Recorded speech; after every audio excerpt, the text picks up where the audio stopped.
Hello, this is Johnny Hines, and on the upcoming Ones to Watch with Skype podcast, I'm going to be chatting with the Devil Makes Three about everything from their surprising influences to their nomadic existence on the road. I'll also be introducing you to 4 other bands to look out for in 2015 and play you a track from each. At the end of the show, I'm even going to be telling you how you can win a whole load of signed merch. But for now, to kick things off, this is the first song from our headline act, The Devil Makes Three.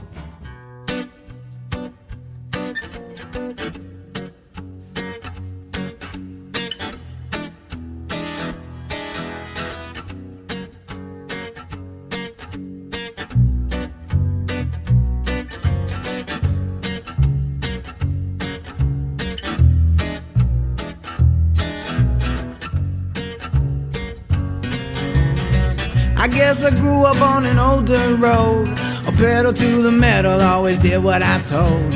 Until I found out that my brand new clothes came secondhand from the rich kids next door. When I grew up fast, I guess I grew up mean. There's 1,000 things inside my head I wish I ain't seen.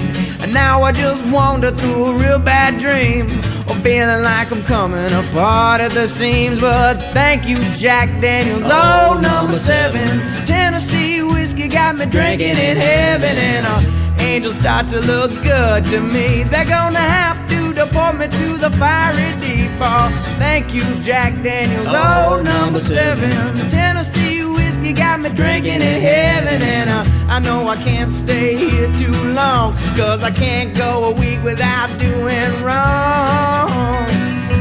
Oh, without doing wrong. Drinking without doing wrong. Oh, without doing wrong. Drinking in heaven.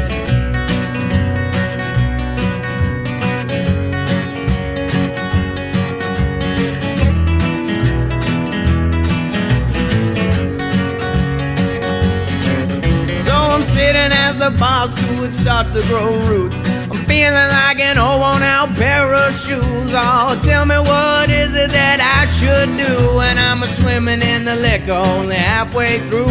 So I'm watching as his wings spread as wide as could be. Oh, come on now and wrap them around me, 'cause all I wanna do now is fall to sleep. Come down here and lay next to me. Oh, thank you, Jack Daniels, oh, number 7. Tennessee whiskey got me drinking in heaven, and up here the bottle never runs dry, and you never wake up with those tears in your eyes. Oh, thank you, Jack Daniels, oh, number 7. Tennessee whiskey got me drinking in heaven, and angels start to look good to me. They're gonna have to deport me to the fiery deeps. Oh, to the fiery deeps. Drinking in the fiery deeps. Oh, to the fiery deeps. Drinking in heaven.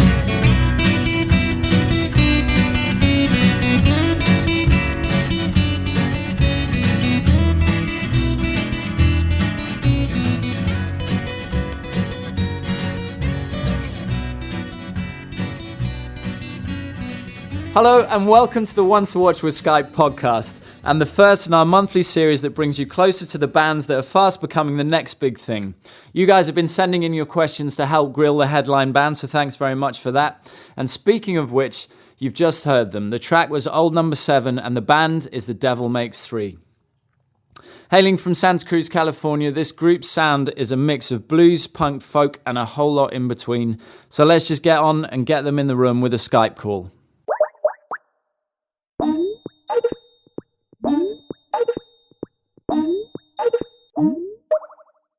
Hi! Hello, are you well? Well, indeed. Very well. Why don't you introduce yourselves and what you do in the band? Okay, why don't you go first? My name is Cooper, and I play the banjo and the guitar and dance around like a monkey. And I'm Pete, and I play guitar and sometimes try and play the banjo and fail miserably. And this is... I am Lucia, and I play the bass and do some yodeling in the background. Every good band needs a yodeler. Absolutely. So how are you guys? Where are you? How's the tour going? Tour's going good. We're in Chicago. We are in Chicago. At the House of Blues, and so far the tour has been really great, but also freezing cold, and we're really excited to go south and then west. It's because of Skype. I can show you with my finger. Nice. And it's a sold-out show tonight. Is it? Is it? Yes, it is sold out. Great. Yes. Thank you. That's awesome. I'm glad that you know what's happening. I didn't We buy have all no the idea. tickets. You were thanking me like it was down to me. I didn't buy all of them. I've certainly pointed people in the right direction. Yeah, our show last night in Detroit was sold out. It was really fun, and I guess tonight's sold out, and then, on to California. We're just sellouts. Complete. And how does it feel to be on a tour of this size, selling out these kind of venues? It must be pretty exciting to walk on stage. It marvelous. is. Yeah, it's great. It feels really good. It's way better than when no one comes. That's it's not as fun somehow. Yeah. You need the audience there in order to make it a good show. Otherwise, it's just us practicing, and we do that all the time. Yeah, we don't want to practice anymore. We've practiced enough. Well, Okay. Maybe not. That's the key to going on tour, isn't it? You've got like 40-odd nights to get it right. Exactly. Exactly. by the end, you hope you can figure it Yeah, out. by the end, it's pretty all right. All right, guys, well, we're about to listen to one of your tracks, Worse or Better. Do you want to introduce us and tell us a bit of a story behind it? I guess it's just, another great American song about how nothing really works out the way you want it to, ever.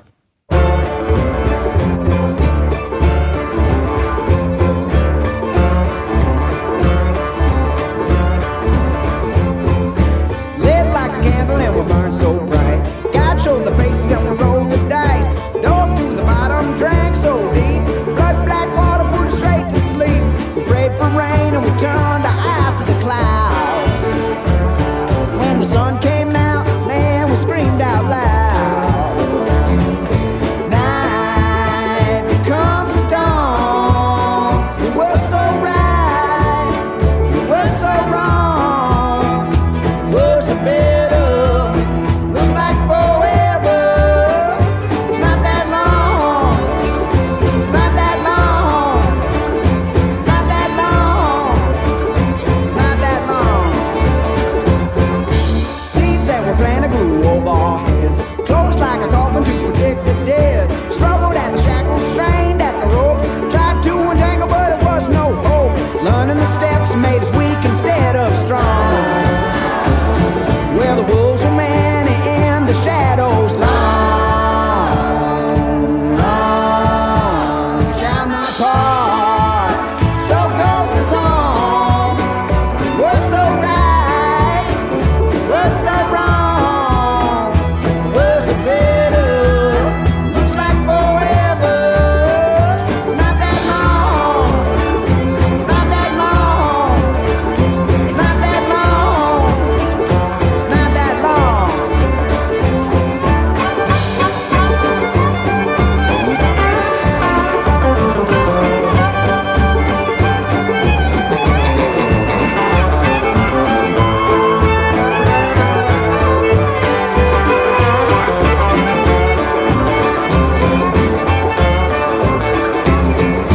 Got the clock and the time flew past. Blindfolded and chained to the mast. Flew like a rocket, dropped like a stone. Digging in the ground for a stranger's bone. Delivered our lines, but our voices went unheard. Till the truth became the devil's word. Shall not part. So goes the song. We're so right. We're so wrong. Words are bitter, it's like forever. It's come and gone, it's come and gone, it's come and gone, it's come and gone. All right, guys, so you're quite new to some of our listeners out there, so why don't we go back to the beginning and tell us how The Devil Makes Three started to come about? You have to go way, way back to when me and Cooper met when we were about 13 years old in elementary school. And we started playing a little bit of music together then, and we met Lucia in high school, all in southern Vermont.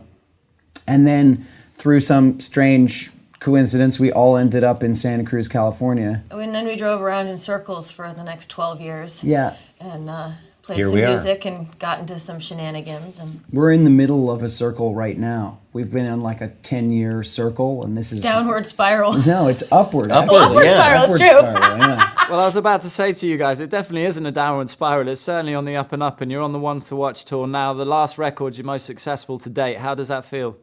Awesome. It feels really good. Yeah. We've done. This is the first record we actually released on a record label. Well, I shouldn't say that. We've released one other on a record label, but the others were all self-produced and self-released. And this last record was probably the most fun record we've ever made. Way more fun than the other ones. Yeah, it was way more fun, and we kind of got to work with all the people we wanted to work with, and it was just a blast. We've never had such a good time. We need It's like to a do fairy tale. whatever we did on the last record is what we need to do on the next record, because we did it right. It took us about 10 years to figure it out, but I think we may have figured it out now.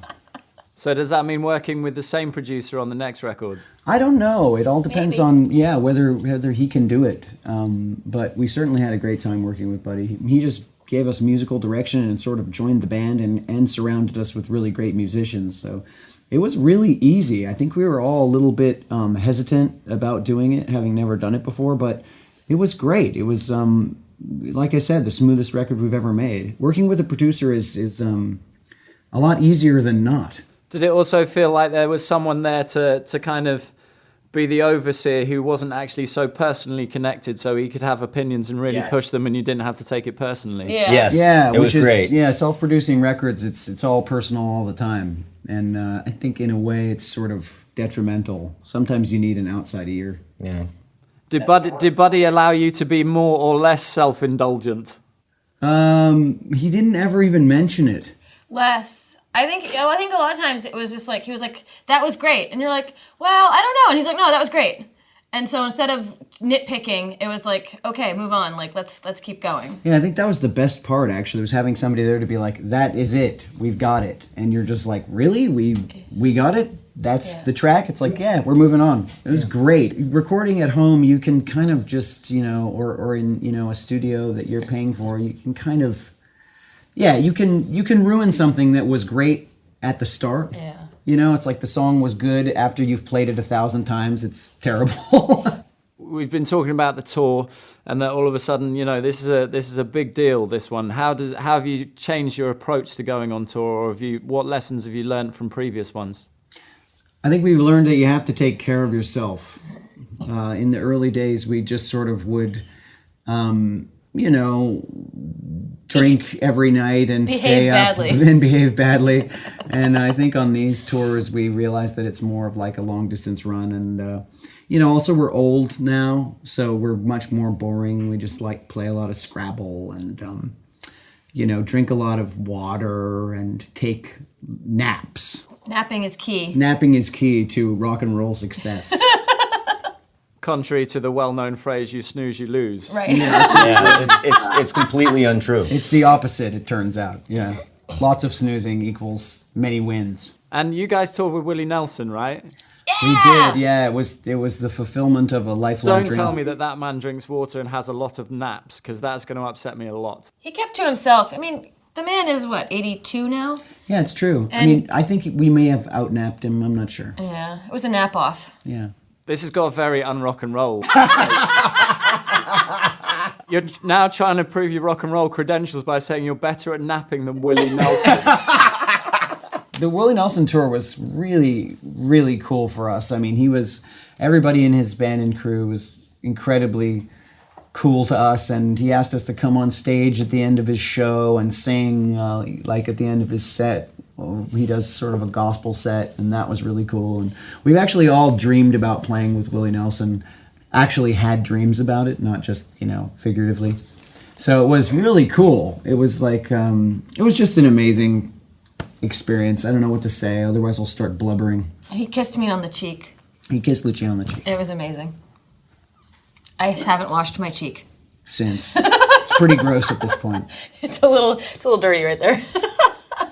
Right, guys, we've got some questions from your fans, so we should probably get into those. Okay, this first question is from Marcus Mercado from Boston, and he sent in a question via a Skype video message. He says, How long did it take you to write I'm a Stranger Here because it's awesome? And he was also wondering what the weird recording is after Car Wreck.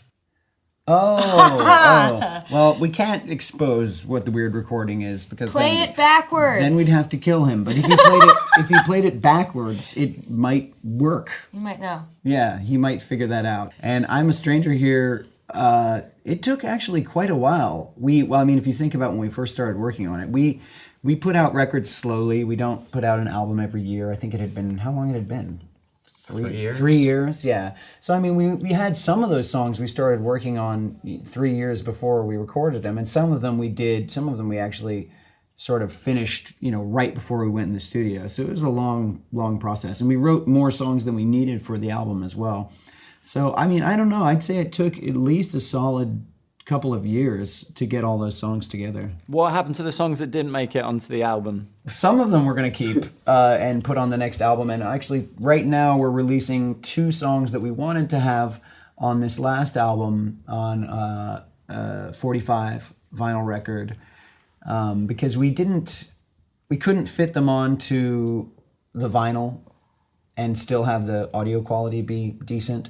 So we cut them, but we really like both of the songs, and we're releasing them, hopefully, fingers crossed, if our record label sends them, we'll have them in the next couple of days, I think. And so we got 2 songs that are B-sides from that record that we're releasing on this tour, and then the rest of them, I think, some of them may end up on the next record. And changing the subject slightly, how did such a wonderful thing like a vinyl copy come about? We're all big fans of vinyl records, and so we've always released vinyl. Even from our first album, we've been releasing vinyl full length, and we've released one other 45. And we're sort of fans of the medium, and I think it forces people to listen to the whole album, which I feel like no one really does anymore. It's kind of like if an album has one good song on it, it's like, it was great, we bought the song on iTunes, and we love it. But no one listens to the 11 other tracks, and so I think that vinyl kind of forces you to do that. And both Cooper and Lucia have massive record collections, so it's selfish. All I listen to when I'm home is, I listen to music on vinyl almost exclusively. So I think everyone else should too. Yes, it's a selfish goal. I agree with you. It's not just for hipsters, It's not anymore. It's for old people too. That's right. And also, if the great thing about it is that since your parents don't care about their records anymore, you can get them. You can get them to give them all to you, and some of them are really great and worth money. Next up is one from Jennifer Starr from Washington, D.C., and she asked via a Skype instant message, I know you all are driving across the country on tour right now. What songs are you listening to on the long hauls, and is there a band or musician who particularly gets you amped up before the shows? Last night we listened to Nina Simone and Prince. Yeah, that was awesome. And before we go on stage, we listened to the band Earth. I don't know if you're familiar with Earth, but that. I'm not. I was waiting for you to keep saying Wind and Fire at the end of that. No. It's just Earth. Period. There's no wind or fire. Okay. It's just Earth. And in our pre-show mix, God, we have like a ton of different music. Doc Watson, Bill Monroe. Fugazi.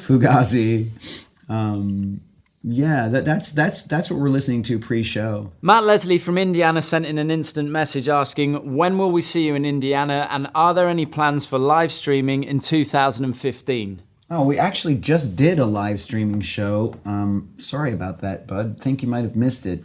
I think it's not, you can't watch it anymore, but we did a live stream of our show in Philadelphia at the Theater for the Living Arts. And but yes, we will come to Indiana. Yes. We don't know when, because we don't know stuff. But sometime in the next year will probably direct us to Indiana, because it's hard to drive through the country and miss Indiana. That would be sad. So yeah, we'll come. We'll definitely party. come. We'll definitely come to Indiana. I wish we could tell you when exactly, but we're not avoiding you. It's not. We wouldn't do that to you. No, it's not you. It's us. And luckily for Matt, he can listen to this podcast whenever he likes. He can. Anytime. Very nice. Over and over We're again. talking just to you, Matt, in Indiana. This is for you. Okay, the next question is from Courtney Thorne from Seattle, who wants to know who or what made you pick up an instrument for the first time. It was my mother. there were guitars in the house, and at one point, I just picked one up. Pretty boring story, really. But it has a good arc. And Yeah. he never put it down. And I never put it down ever again. It has a good arc. There's a beginning, a middle, and an end. Would you like to go next? I picked up an instrument so that I could join The Devil Makes Three. These two dudes were my friends, and they were playing guitars together, and they said, it would be really great if we had a bass player. And I said, well, I've always wanted to learn to play the upright bass. How about I join? And somehow they said yes, and I never put it down. That's that story.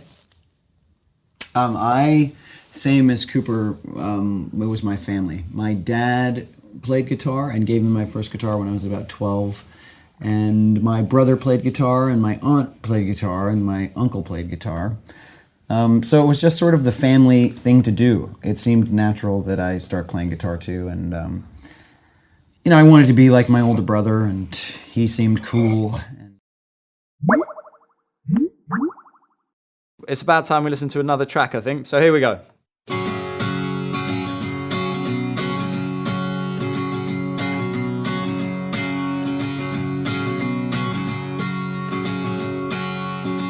I think the universe is on my side.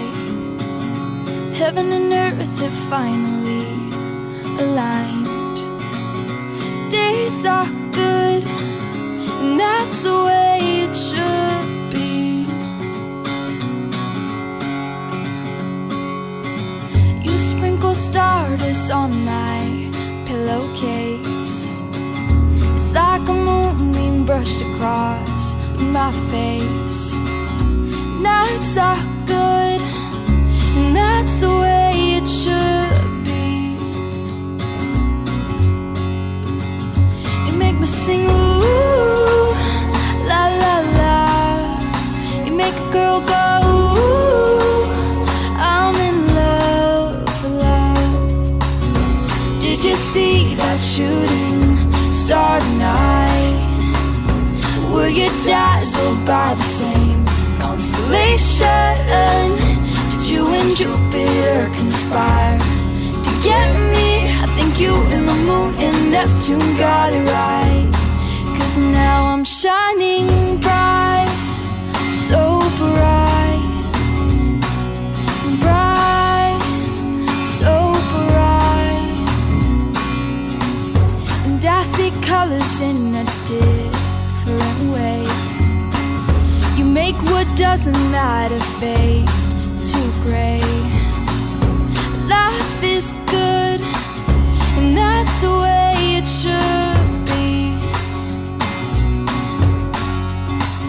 You make me sing ooh, la la la.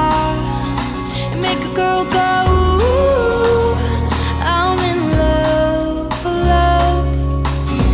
Did you see that shooting star tonight?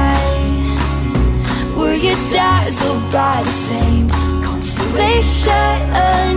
Did you and Jupiter conspire to get me? I think you and the moon and Neptune got it right. 'Cause now I'm shining bright, so bright. And I get lost in your eyes. Did you see that shooting star tonight? Were you dazzled by the same constellation? Did you and Jupiter conspire to get me? I think you and the moon and Neptune got it right. I think you and the moon and Neptune got it right. I think you and the moon and Neptune. Hello again. That last track was called Bright and came courtesy of Californian indie rockers Echosmith. Comprised of 4 siblings, they hit the big time with their platinum-selling single Cool Kids, which is also on their debut album Talking Dreams. So let's talk about your influences in the Americana scene. Your music takes cues from everything from blues to punk to rockabilly. Do you feel that any of them are more important to you, and how conscious are you of your influences when they come into your own music? I think we try and squeeze in as many of the, influences as we possibly can to every song, and it sort of ends in this schizophrenic mess. I don't think we really consciously think about a genre that much when we're recording a song. They just kind of come out a certain way.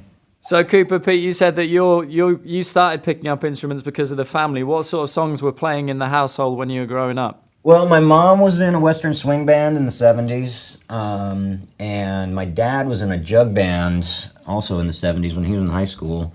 So maybe it was before the 70s. I don't really know how time works. But they had a ton of records, old country records, old blues records, a lot of Western swing, a lot of jug band music, and I sort of grew up on that and then completely rejected it when I became a teenager. And then when I started to play guitar again, I'd steal their records and try and learn the songs, and it sort of crept back in. It wasn't cool, like the cool bands that everybody listened to, but that's why I ended up hanging out with Pete, because he also wasn't cool. Not cool at all, in fact. Not even a little bit. Not even a little bit. Now look at us. Yeah. All these years later, we're Take still that. not that cool. Take that, world. Yeah. Who's laughing now? So what were the records you remember buying first time round when you were growing up? I know exactly. I bought 2 tapes when I was in 2nd grade. They were the first tapes I bought with my own money, and it was Motley Crue's Dr. Feelgood and Skid Row's Skid Row. Yeah. As you can see, it was, that's what helped to influence the band. Yeah. That's a damn cool answer, though. That's the records that everybody wishes they bought first. I did it. First one I bought with my own money was actually Two Live Crew, As Nasty As They Want to Be. I'm not sure it was the right choice. I think one of the first records I remember getting, I don't know if I bought it, but my brother bought me for my birthday when I was really pretty young, the Willie Dixon Chess Box, which was like a collected recordings that Willie Dixon wrote for Chess Records in Chicago, which is where we are right now, and also collected recordings of Robert Johnson. Those were 2. My brother bought me those, thinking I would like them at a very young age. See, he actually had good taste in music. I mean, I think actually Cooper and I had good taste, just maybe not as good. I think my brother was. Two Live Crew record is in pretty poor taste. Yeah, it's terrible. I credit my brother for that one. Well, you've all done pretty well. You've definitely, the 3 of you have outcooled me. My first record was River of Dreams by Billy Joel. Nice! True story, sadly. So those were the first records you bought. What were the last records you bought? I think the last record I bought was actually a Buck Owens record. Last records I bought, I found a cool record store in Boston when we were there, and I got 2 Roger Miller records. What else did I find? Some other, some weird stony Indian influenced jazz thing from the 70s with a picture of a guru on the back. I'm pretty stoked on that. The last record I bought was Skeleton Witch's first record that they just reissued on vinyl for the first time. I'm sure you have that one in your collection too. That's cool. Mine's on cassette, my copy, rather than vinyl, unfortunately. Of course, that makes sense. So, okay, listen, before we go into another song, we've got some more questions from your fans. You ready to take these? Yes, bring it on. First up is Carla Sparks from New York, and she sent a Skype video message and says, she would like to know if you have any New Year's resolutions, and if so, have you already broken them? I didn't actually make a New Year's resolution. It's more of a life's credo, which is just to be excellent to each other and party on, dudes. And I will never break that. Never. He's serious about these sorts of I'm really commitments. serious about it. He's not going to let this one slide. I think I was I think I said the normal things, like I won't, drink as much or something. If I did, I already broke it. It was New Year's, it was easy. All right, guys, well, we're about to listen to one of your tracks. Do you want to introduce us? Sure. Where the Devil Makes Three. This is A Hand Back Down. 1, 2, 3.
right, so next up we've got Owen, who has got a musical blog called yourhandsmusic.tv. He sent us a video message. He said his first scenario is the suburban gangster. This is when you're in your hometown walking down the street listening to music. What song makes you feel proper gangster of that town, yo? Wow.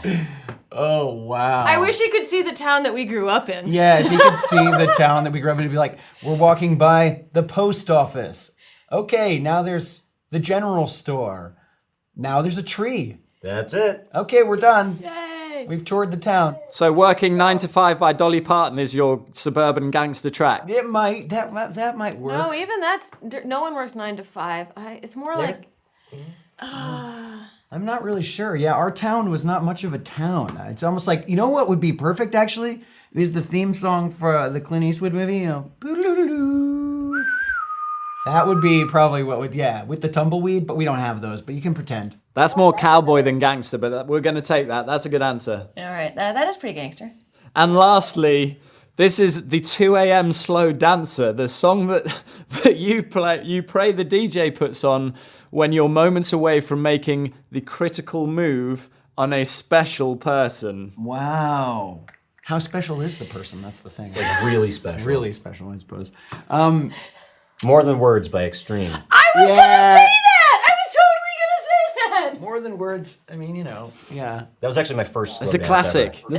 The first slow dance ever. Okay, this is from Parker Myers, who sent a Skype instant message to ask, will The Devil Make Three ever come to Georgia? We were just there. Were we? Yeah, we were. We played Athens, Georgia. We played the Georgia Theater, and it was a really great show. Where were you? Yeah. We're gonna be back. We're gonna be playing. Shaky Shaky Knees is in Atlanta too, which is gonna. It looks to be a really cool festival. So we'll be back at Shaky Knees, and we were just there. It's okay that you missed it. We don't hold it against you. Well, Parker says that you're his favorite band, so let's hope that he's paid some attention, either follows you on Twitter or has looked at the website for available dates. Yes. Cool. All right. Lastly, we've got Charles Walker, who's from Culver City, and he sent in a video message. As a band that's finding its way through the music industry, what are some of the successes and downfalls that have been seen through adopting new technology? That's quite deep, isn't it? That is really deep. My mind hurts already. I'm gonna try really hard to sound smart. I think that I don't really think there are a lot of drawbacks. The only drawback I would say to technology and music is, well, there's first the music is free, you know, and so musicians have a harder time with selling their albums. Like our album was available for free in Russia the day it was released. Wait, maybe the day before. No, the day before. So it was kind of like, it's the big release of everybody's already got it. So that could be kind of a downside. Then the other one, I think, is the fact that people only listen to single tracks as opposed to albums, like I said before. But other than that, in terms of being a touring musician and doing, you know, self-promotion and God, I mean, there's really nothing bad about it. It's only helped us to like connect with our fans. And when we first started our band, we had no cell phone, and we would like share a phone with 2 other bands that we lived with in order to try and book tours. And I'd like to be really nostalgic about that, but it was terrible. It sucked. It was awful. I mean, we've even gotten some really great shows through, you know, people contacting us, you know, online and being like, you should come play this town. Everybody loves you here. We've never even, you know, thought about playing there. And then when we turn up, it's a great show. I mean, I think it's changed everything. I'd say mostly for the better. Well, the 4,000 miles between London and Chicago aren't enough to keep us apart thanks to Skype. Is that a tool that comes in handy while you're on the road? Yeah. Oh, yeah, it's great. And even when we tour in Europe, when we're over there and we can talk to people at home for free, it's like, I mean, come on, it couldn't be better than that. We basically... It saves relationships. It saves relationships. Otherwise, there's no one at home when you get home. Yeah, it's the reason why you can have a girlfriend or a boyfriend when you tour. Let's get some more music. Deluxe are made up of 2 skateboarding buddies, Sean and Isaac, who are 22 years old. They released their debut album, Voyage, last year, and they've been getting rave reviews ever since. They've been described as a post-disco, dance-punk DIY duo that sound like they could have come out of 1979 just as easily as 2013. And if you're wondering what that sounds like, it sounds like this. This is Better at Making Time.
Don't want you to forget why. So take your pennies, take your change. I don't want you to forget why.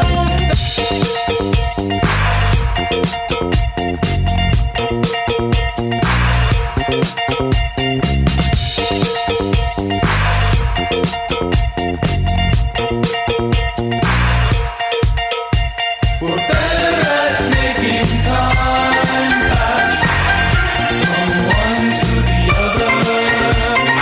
Nothing that we'll ever find hard until we get in each other's way.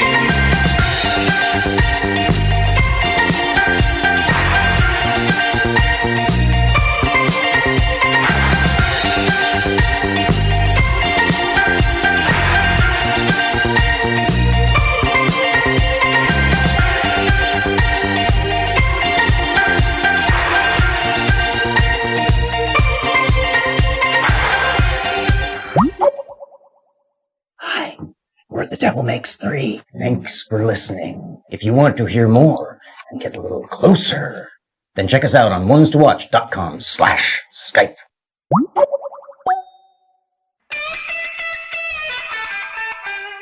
I think about is God. I just want you. I just want you. My pleasure to have met you. When the world is cold, what a heartbreak, what a sadness, what a tragedy, and your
Welcome back.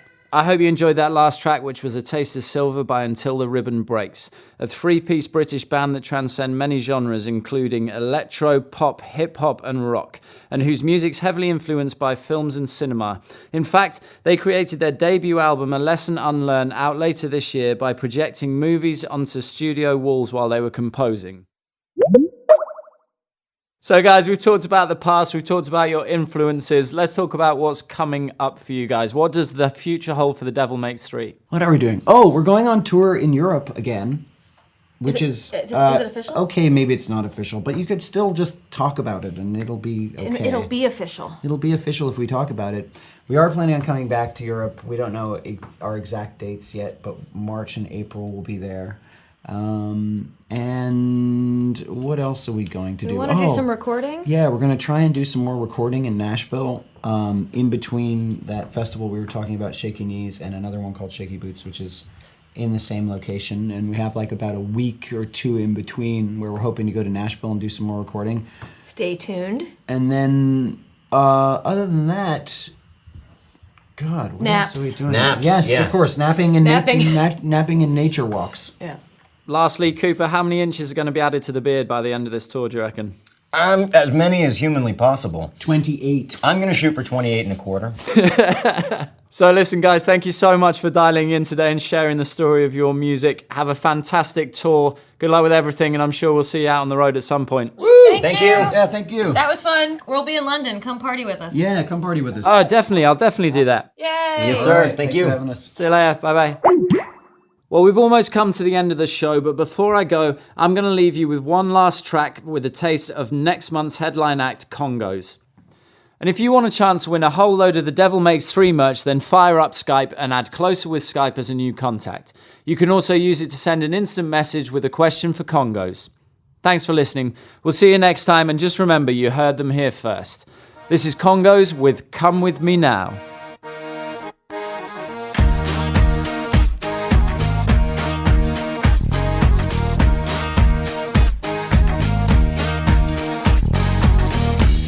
Come with me now. Come with me now.